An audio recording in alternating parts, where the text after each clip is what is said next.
Bad news breaking this morning. There's a news conference actually underway at Reagan National Airport after the mid-air collision last night. It happened around about 9 p.m. US time, which is about 2 o'clock in the morning here. Let's go straight across to that press conference and listen in. And there are folks there, counselors there to work with the families.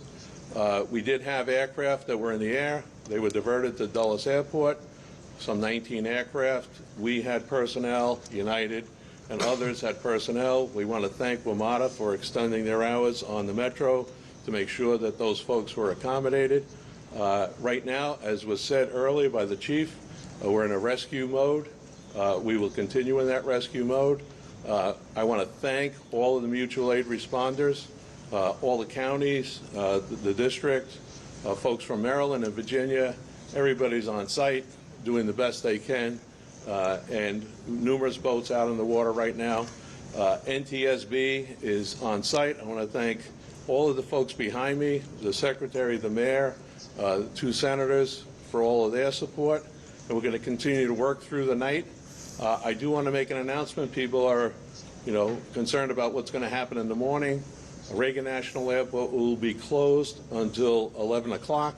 That's when the first flights will take off.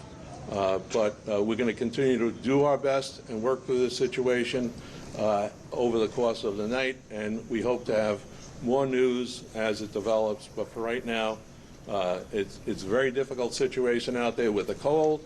It's very dark, but there are numerous boats out there. There are dive teams out there. So, again, we'll continue to work this situation. And I'll turn it back to the mayor. Thank you very much. That's John Potter you're listening to there from the Airports Authority at Reagan National, talking about what is effectively a rescue operation, because unfortunately the mid-air collision happened close to Reagan National, which is right on the Potomac River, very big river. Sorry, Emma Wolfe is here this morning. I haven't introduced you, Emma. Good morning to you. A very, very solemn morning here, obviously, because a plane crash appears to have, and it sort of brings to mind the fact that we don't have many of these anymore. There was a time, I remember when I worked in America, where there seemed to be a plane crash happening every month, but this hasn't really happened for a while. But it looks as though it's a mid-air collision between a Black Hawk helicopter run by the Army and a flight from American Airlines, Wichita, Kansas, I think they said it was coming from. But it would appear that all of the people on the plane would have ended up in the river, and there's not much hope, I don't think, by the sounds of it, for any of them to be found alive. 64 people on board. Yeah, exactly. Now in sort of rescue mode, isn't it? And obviously they're working through the night. It's what, maybe one in the morning there now. Yeah. So it looks like it'll be a pretty grim night, and then very cold, because it is that time of year as well. And I mean, it's been minus, good degrees minus in Washington. We saw that with the inauguration a few weeks ago. Yeah. So it's going to be a pretty grim night for those people and for people waiting for news. Yeah. And I mean, obviously very early to speculate in any way what could have happened, but a lot of people I've spoken to this morning saying it's kind of incredulous that this could have happened, given all of the machinery that's now on board, not only the passenger plane, but also the Black Hawk helicopter. These are very sophisticated machines with very sophisticated equipment, and for there to have been a mid-air collision is almost unthinkable. It's also a reminder, though, that, these are planes, these are helicopters in the skies, and there is always a moment of, I don't know, human error, whatever it is, whatever it might turn out to be, that every time you kind of fly, you take your life in your hand, and it is still a crazy thing to do. Yeah. And as you say, mercifully, these are very, very rare these days. Yeah, absolutely. And I mean, strangely enough, airports very much in the firmament of the front pages this morning, because of course yesterday Rachel Reeves got up and made a speech about this growth plan of hers, which seems to centre around a 3rd runway at Heathrow, which many people, I mean, I was sort of joking about it the other day, saying, can you imagine how long it's going to take to build? It'll probably be 7 years,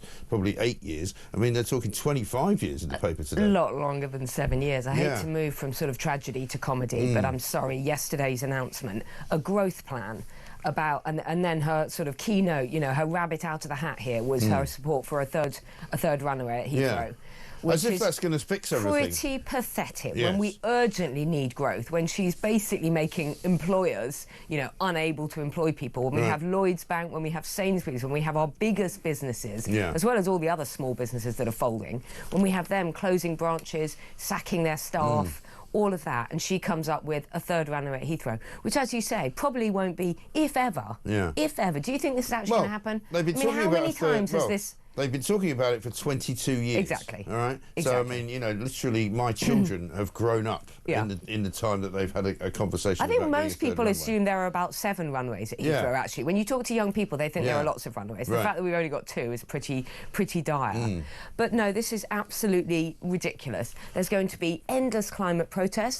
There'll be endless engineering work. I mean, we do not have a good record on big infrastructure projects. I was saying we're going to have to put a bridge or something or a tunnel under the I was talking to M25. Christian, my producer, just before the show. So can you imagine the carnage at Heathrow if they actually ever do sort of put spades into the ground and start digging around and decide to actually create something? Because the M25 apparently will have to go underground. It'll have to go underground that'll for a bit. take forever. So there'll be cones everywhere. You won't be able to drive anywhere. There won't be any car parks anywhere. You'll be stuck in, you know, a temporary traffic light hell. It'll be absolutely madness. So for listeners not currently in London, and I congratulate you if you're not currently in London, London is basically a roadworks hell at the moment. I don't know what's happened in the past few months. Every single road. And I go through the city. Them off, don't they? They just close them off. They don't really do much, but they put cones up, divert traffic. It is a nightmare. The idea of that, on top of the kind of airport hell that already is it's kind already of nightmarish. You imagine that, building a 3rd runway at Heathrow. This will not happen in Reeves's chancellorship. It won't happen in Starmer's political lifetime. It probably won't happen in the lifetime of many people. Plus, the first thing that happened was the London mayor, and Heathrow is in London. The London mayor came out and said he doesn't support it. In fact, he opposes it. And he's going to fight every step of the way to stop it from happening. And he's the mayor of London. Right. So this is a brilliant part of her growth plan. The other great part of the growth plan is a railway line between Oxford and Cambridge, which apparently she's going to call the new Silicon Valley. The new Silicon Valley. You're kind of going, sorry? What are you talking about? My favourite story, one of my favourite stories this morning about the growth sector is that yet another Starmer shambles on page 2 of the Daily Mail. Lloyd's announced plans to axe 136 branches just a day after its boss met Keir Starmer at a city summit on reviving the economy. So he got lots of confidence from that meeting. So inspired by that meeting, he said, right, we'll just shut 136 banks down. I mean, we're laughing, but it's actually really, really dire. And the fact that her big growth plan, this is all she could come up with. I mean, yes, we know politicians need to think long-term. They do. There need to be long-term projects, of course. And we have said this for many a year. But, I mean, surely to God, they should have said something about this if they were planning. And again, we go back to what they said before the election. Wow. You know, we've got everything costed. We're ready to hit the ground running. Every department is prepared. We've done lots and lots of preparatory work. We know what we're going to do. We've got a plan. Well, they never mentioned the expansion of Heathrow. And, in fact, if you go back to 2020, which we've done, you can find Keir Starmer saying this. Keir Starmer I was very Heathrow. pleased in that Heathrow judgment in our courts the other day. Firstly, they came to the decision that they did on Heathrow, but secondly, it's the first court decision in the world that's taken the Paris Agreement seriously and said that they were the determining issue in that. There has to be a lot more of that. So local action, national action, but we've got to play on the international stage here as well.